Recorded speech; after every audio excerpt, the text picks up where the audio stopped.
What is up, ladies and gentlemen? Welcome back to Monte Poker, episode 13. Sorry for the out of the normal introduction screen. We're a bit sick and didn't feel like being on camera today. We have quite the session for you guys today, and we're gonna go straight into it. We start off the first hand of the night with Ace King offsuit under the gun with 292 in our stack. I decided to get cheeky here and limp in with the plan to re-raise here. Unfortunately, the action got all the way around and nobody put any money in the middle.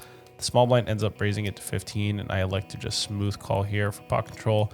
The flop comes out 5 queen 6 with 2 clubs and a diamond. The pre-flop aggressor leads out for $35. I decide to just call here. I thought at the time that I had the ace of clubs, so in my head I had 2 overs along with the nut flush backdoor. Unfortunately, that is not the case. When the 4 of clubs gets there on the turn and our opponent checks it to us, I decided to bet initially, but then I decided to check back instead and look at my hand. Luckily, I see that I have the ace of spades and not the ace of clubs. Unfortunately, I have no way of winning this hand now, so I decide to lead out here for about a third pot size bet. Under the gun +1 puts the cards in the middle, and then the pre-flop aggressor goes into the tank. He's not looking too happy about this bet size. It's a little bit on the smaller side, and I kind of wanted it to look value-y. We also just sat down, so I'm not sure what big bet sizes are. Thinking back on it, I probably should have gone closer to 90 or 100 to really put the pressure on if I wanted him to fold. He does end up putting in the call and say that he's going to pay me off, and I let him know that he's good. And then I mentioned that I thought I had the ace of clubs, and it was a rookie mistake. But we misread our hands all the time, and I probably shouldn't have been in there with ace king offsuit anyway after the flop. Our next hand brings us to a PLO pot. We have ace jack king 3 with 2 spades and 2 hearts. Not a terrible looking hand here. We end up flopping top 2 on this board out of position. I decide to fire out here for 20. The action goes around the table, and then my buddy Eric at the end of the table, after a couple people come in, decides to make it a lot bigger than the current sizing. He decides to cap it at 90. For those of you that have watched before, you know that this game happens at the dealer changes, and it's capped at, you know, whatever the pot is. You can't go beyond that cap.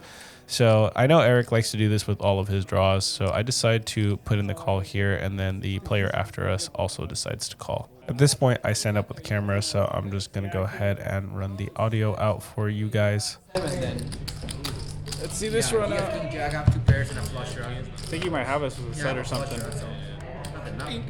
Damn it.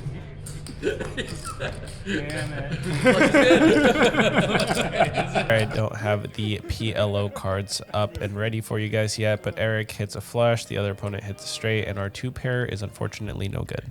We're off to a bit of a rough start here, but it's okay because we look down at ace 10 of spades in the small blind with 384 in our stack. We reloaded a bit of money here.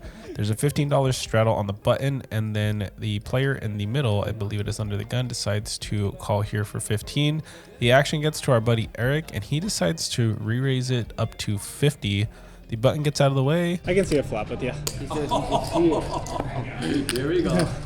Normally, ace 10 suited is a fold for $50 pre-flop, but since there was a $15 straddle and it was Eric in particular that raised to 50 pre, I know he likes to squeeze light here, so we went ahead and put in the call. And it looks like I'm not the only one that thought this, because the player in the middle also elected to call here, so we're off 3 ways to this flop that comes ace jack 8 rainbow. I go ahead and check, assuming that Eric's going to lead out here if he has any ace, which he does not disappoint. He grabs a bunch of chips and throws them out into the middle. I know I'm gonna raise, but I don't know how much. I think a min raise makes a lot of sense here. If I go 150, I only have about 180 left behind, so if he calls this on the flop, he's gonna have to call the jam on the turn. And when I look over at our boy Eric, he doesn't look too pleased, which is great news. I'm completely disregarding the player in the middle and focusing on the star of our show. 150 min raise. That's it. How much you have behind?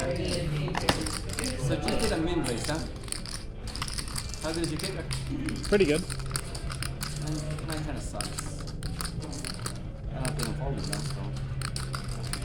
And you have 150 there behind you. puts in the call, and we're off to the turn with 465 in the middle. The 6 of spades peels off on the turn, and like we planned, we are going to jam here. Eric did end up tanking for quite a bit here, but did eventually put in the call. He ends up opening his hand before the river comes out and shows us that he has ace 9 of diamonds. The 10 of hearts peels off on the river, and we show our 2 pair. 184. Oh, it's straight. Come on, it's straight. Straight. Oh, What? Oh, you fucking scared this shit. I was looking, I was like, Hold on, you sly little bastard. You scared the shit out of me. I can only laugh about it because the straight didn't actually get there. When he said straight, my heart dropped. I actually believed him because of just the run out. It looked like there was a straight, but he was obviously missing the 7. Either way, I'm very glad to be scooping this pot after that mini heart attack. This next one is quite the doozy. We pick up queen jack offsuit under the gun +1. I decide to just flat here for 15. Typically, I shouldn't even be flatting here in this position with this hand, but oh well, we're here. What can we do about it? We got min raised almost to 35. A player in later position ends up putting the call as well. So when it gets back to me, I decide to just call the 35 here and see what happens. The board runs out jack, queen, ace, rainbow. We have bottom 2 pair on this board here. I decide to quickly check to solo play this hand. I know the player on the button can be pretty aggressive when given the opportunity, so we decide to go ahead and just check it over to him. He does not disappoint and leads out for $70 here. At this point, I decide to tank for a little bit, but it's all for show because we are absolutely calling. So we put the $70 in. The player in the middle gets out of the way, which is to be expected, and we're off to a turn, which comes a 3 of hearts. I verbally announce check to give him the lead again so he can double barrel here. The villain ends up tanking for about 45 seconds, but then does elect to grab some chips and fire out for 200. We snap call here, and we're off to a river that comes a 10 of hearts. Yikes, man.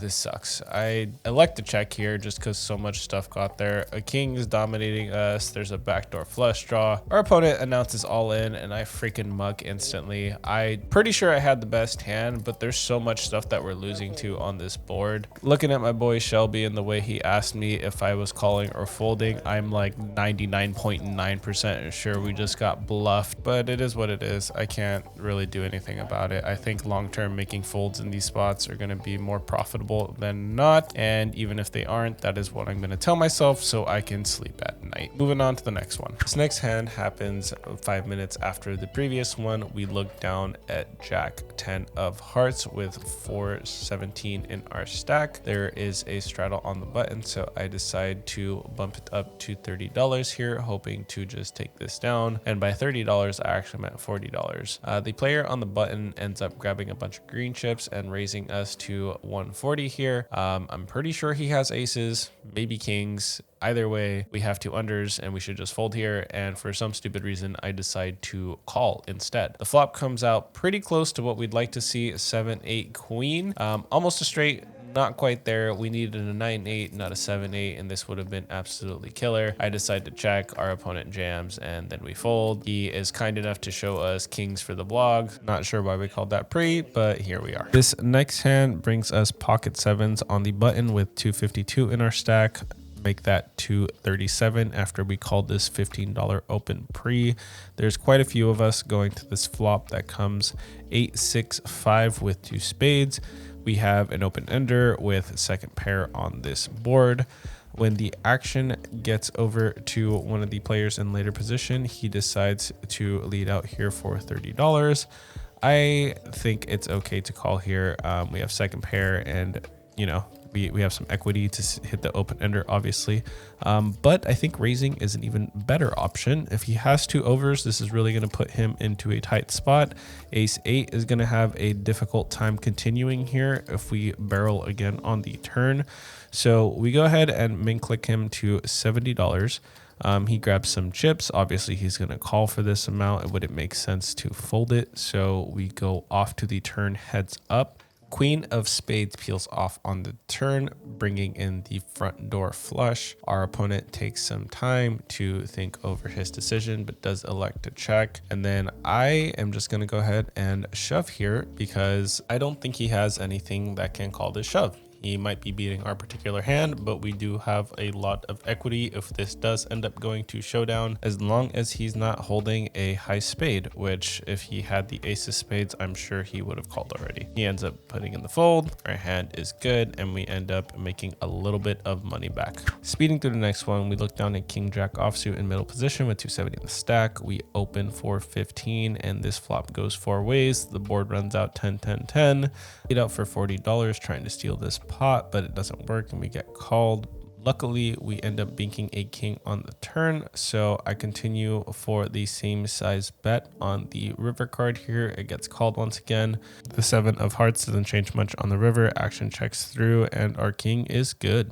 We look down at pocket kings in the next hand with 338 on the button. We let out for $40 here and got 1 caller. Heads up to the flop, we see 5 deuce queen with 2 diamonds. Our opponent thinks for a little bit and then flips us the bird while checking. I don't think this was intentional. I just found it funny. Anyhow, we decide to continue here for $40 again on this board. We are beating the queen. Hopefully our opponent has a queen. He ends up putting the call. So there's 154 in the middle. Going to the turn, it brings us a 5 of hearts, which pairs the board. I don't suspect he has a 5, but he does have another bird to flip. Ladies and gentlemen, we are not going to take this sitting down. This disrespect will not go unpunished. We are going to raise significantly now. Let's bump this up to the tune of $130 here. Almost a full pot sized bet. Looks a little bluffy, but you know, we're going to get it all in on the river now. There's no way if he calls this that he's going to be able to fold regardless of the run out because the sizing is just too small. He puts in the call and we're off to see a river, which brings us the king of spades. Winner, winner, chicken dinner. Let's see what our opponent is going to do in this. And he did not. Oh my God. He went for the triple barrel middle finger check. This is intolerable. I was so flustered. I didn't even realize that I didn't grab all of my chips and left some money behind. And I ended up going for a smaller sizing than the previous bet. We went 125 here. Totally joking, guys. This was an intentional bet sizing. Since the king got there on the river, I didn't want to just shove on the spot. I wanted to go smaller, make it painfully hard to fold in this spot here because I suspect that our opponent has a queen and we obviously want the call here. After thinking it over for a while, our opponent does put in the call. Full house. Oh, it's nice hand. Oh, nice river.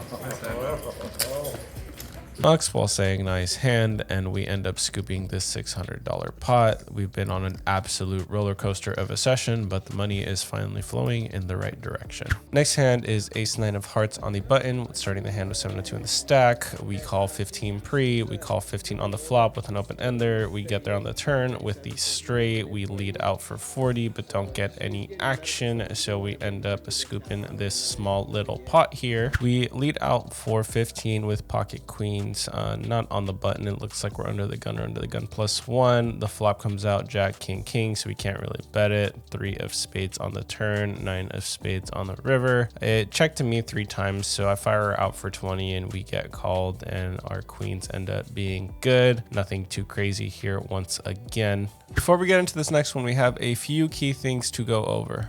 First, we won a hand with 7 deuce and ended up getting paid by the table. Our camera had died, so we had to recharge it. Second, we ended up calling here in middle position +1 with jack 9 off. I typically don't like to call with this hand, but somebody right after us opened and everybody else called, so I decided to just see a flop with everybody.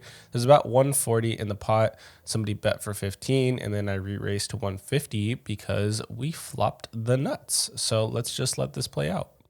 I said I bet 150, but the dealer announced 140 because apparently I announced 140, so I made an exact pot size bet. The button ends up going all in for $1 more than what my bet sizing was. Gets to the player in the middle, who's our nemesis for the day. He got us with that bluff earlier today, or what we suspect is a bluff, and then, you know, we got him back with our kings. So he ends up putting in the call as well. We're off to the turn, which comes a 5 of diamonds. He checks the action over to us, and we're definitely going to bet here. I want to bet a substantial amount to charge him for his draws, so I end up betting 300 into about 600, now making it 300 for him to make 9 after his money's in there. It's going to be a $1,200 pot almost. So he thinks about it for a minute, puts in the call, and then the river brings a 4 of spades. The front door flush gets there, and then our opponent jams on us. Twice this has happened today. I was bluffing last time. The villain announces that last time he was bluffing, and oddly enough, I do believe him. I'm just really upset right now. I know I need to make the discipline fold. I know I'm no good here, but it's just so hard to throw this away in such a large pot with such a strong hand, but eventually we do. I can't call. I can't call. 7 deuce of spades. Yeah, that would have been nasty. That would have been nasty. As I mentioned before, there's a player all in, so we got to see the villain's whole cards. He did in fact have the flush, and we have a little bit of reassurance knowing that we made the correct decision. Still sucks to lose such a big pot here, but fortunately we didn't get completely stacked, and we can still play a little bit longer. Next hand brings us Jack 10 offsuit under the gun +1 with 522 in the stack. There was a small pre-flop open, and we're going to this flop multi-way. We end up hitting second pair here with a backdoor flush draw. We end up just checking, and then a player decides to lead out here for about $15. I don't believe him. Oh, sorry, $20. I do not believe him when he leads out for this amount. I don't think he has the ace.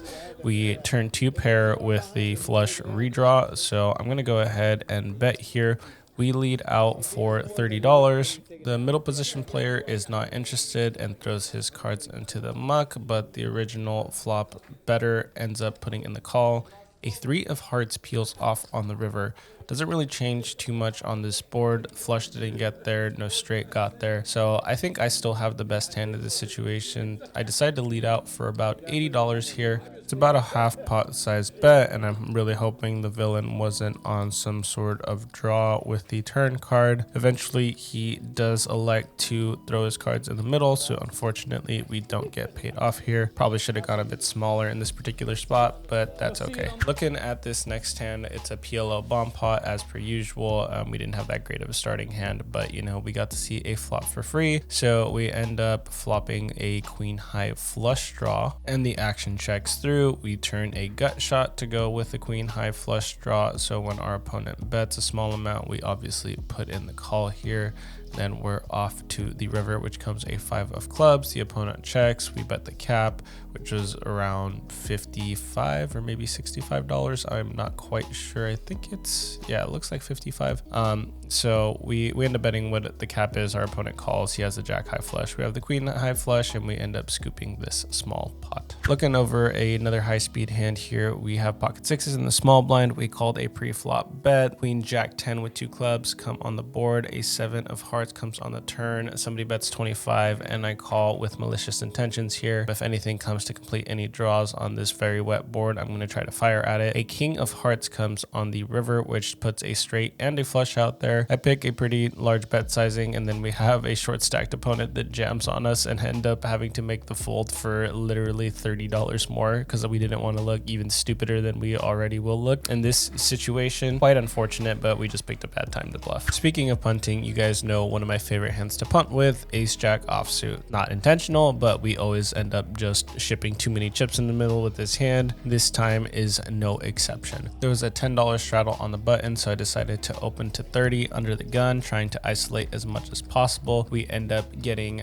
3 callers, so we're gonna go to this flop 4 ways. Oh, make that 5 ways. The big blind decided to call as well. We have a bunch of non-believers. The flop comes out 7 king 4 with 2 spades. I've already committed myself to this pot at this point, so I'm going to keep keep the story that we have a good hand like ace king, I end up firing $100 into this pot here. There's now 251 in the middle. We haven't played a hand with Eric in a couple of hours. It's been a little minute, so you know what he's gonna do. He's obviously gonna put in the call. He wants some Monte chips. He's never shy of chasing our chips, so this is to be expected here. Player on the button ends up folding his hand, and then the big blind actually surprisingly puts in the call after checking initially. A 10 of clubs peels off on the turn. The big blind checks to me, and we're gonna go pretty big here. Like I said, we've already decided that we're gonna go for it, so I'm just trying to pick the correct sizing here. I'm looking at my stack and looking at the pot, and I think 240 sounds about right. It's a little bit under half pot, and you know, it's good enough sizing to get people to fold marginal hands. I think the only mistake that I made here is that in this spot, if I did have ace king with that much in the middle, I may have just shipped it. So could have been a tell here that I didn't have anything. Eric is thinking about this for quite some time. This was the other mistake that I made here too. Eric is capable of calling just on a draw whether or not he thinks he's beat already, so I probably shouldn't be doing this into this particular opponent, considering that he's going to chase his draws. He ends up ripping it on us, so now we look really freaking stupid because we're going to fold for 300 into a pot of 1200. But I'm debating whether or not an ace high would be good here, and he just has the flush draw. But if he has the pair and the flush draw, then we have to hit one of our cards in order to be good here, and we have to fade a lot of cards simultaneously. So I'm really debating it because I sincerely believe ace high is good right now, but after much deliberation, I do end up just deciding to fold instead, trying to give him some credit that he at least has a pair with some sort of redraw. Good old ace jack offsuit helping me lose the maximum as per usual. That last one was painful, but the night's not over yet. We're not leaving till 10 o'clock. We're short stacked when we look down at pocket jacks in the cutoff with 230 in the stack. We end up putting in a call here. There is a $35 open, and we end up going to this flop 7 ways. Now, before we proceed here, I did want to review why we didn't re-raise or jam. We had a couple of thoughts at the time. The player directly behind me is the one that raised. I only had 200 and some change in my stack, so in order to raise his raise, I could min raise him to 70, but that wasn't really going to get anybody out of the hand, considering there was already $100 in the pot. So I didn't see a point in raising that small. And if I raised any bigger than that, if I went to, you know, 100, 120, I wasn't leaving myself enough behind to get anybody off of a draw if I wanted to just end the hand there and take it down. So my logic was, let's just, you know, see the flop. If we can avoid a queen, king, ace board, we'll just ship it on the flop and let a couple other people build the pot. And if somebody gets lucky and sucks out on us, so be it. Also, I didn't want to rip it for 230 pre-flop because I don't think anybody would call 230 with ace king. So people are only going to call with queens, kings, or aces in that spot, which obviously is not ideal. So there's no point in ripping it either. Getting back to the hand. 245 in the middle, we go off to this flop 7 ways, and the board runs out jack, deuce, jack, baby. Let's go. We flop the absolute freaking nuts quads. Now I'm just licking my lips, getting ready to milk everybody for all they're worth, and then the opponent to our right ends up jamming for 400 and some change. So we posture a little bit, Hollywood it, make it look like we have a big decision, trying to rope some other players along before eventually Short stack. Okay, let's gamble. Unfortunately, nobody's priced in to call anymore with a jam, so I was trying to posture and get people to come along. Unfortunately, that isn't the case, and everybody else decides to fold. I'm gonna get everything. No, quads. Oh, what do you think, buddy? No? Get the fuck out of here. Oh, you're just. Gambling got quads. That'd be ace. Ace. Yeah, let's go twice. Yeah, let's go twice. Unfortunately, if you run it twice, the second board will not count for the bad beat. Everybody really wants to see an ace, so we can chop up 7,500 with the loser getting a majority of that. Unfortunately, we don't get the ace, but we do end up scooping this pot. I had already started packing up the camera when we started this hand, so we're a little late to the action. We had ace 5 suited in middle position with a little over 700 in the stack. We called a pre-flop open to the tune of about $15. On the flop, we end up hitting 5-5 jack, so we flop trips. There's no redraws on the board, so the action head check through. The 8 of spades came on the turn. Our opponent let out for about $15 or $20. I re-raised him to $60, and that's where we're at now. Our opponent decides that $60 is not enough. He grabs a pile of chips, stacks it on top of another pile of chips, and slides it into the middle.